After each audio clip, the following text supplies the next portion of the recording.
Yahweh ang aking pastor, hindi ako magkukulang. Pinapahimlay niya ako sa luntiang pastulan,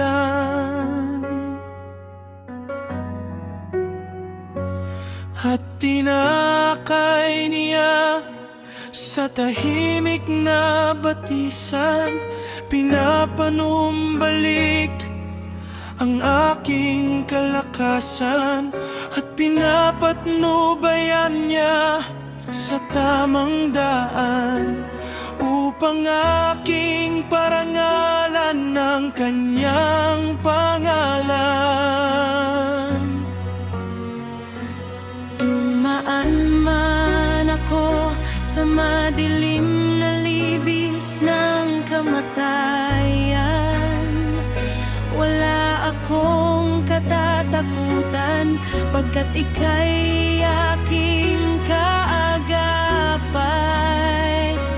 Ang tungkod mo at pamalo, aking gabay at sanggalaw. Ipinaghahanda mo ako ng salo-salo, na nakikita pa nitong mga kalaban ko. Sa aking ulo langis ay binubuhos, sa aking saro pagpapala'y lubos-lubos.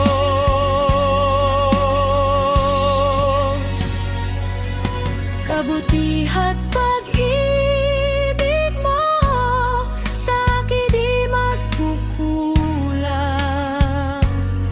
Siyang makakasama ko habang ako'y nabubuhay, at magbakailanman sa bahay ni Yahweh mananahan.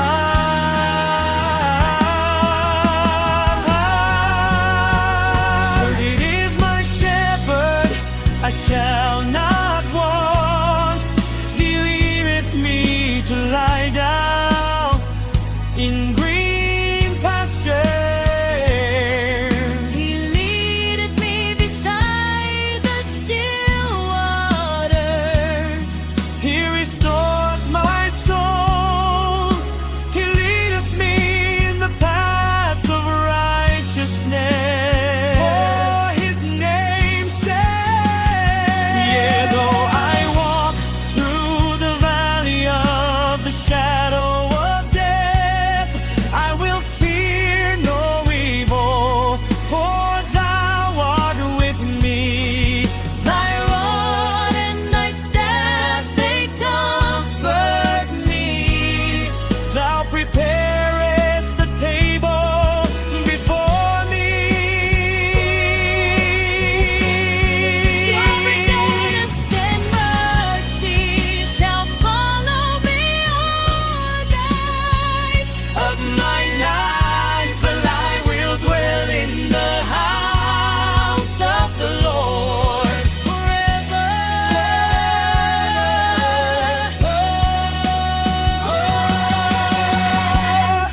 Ipinaghahanda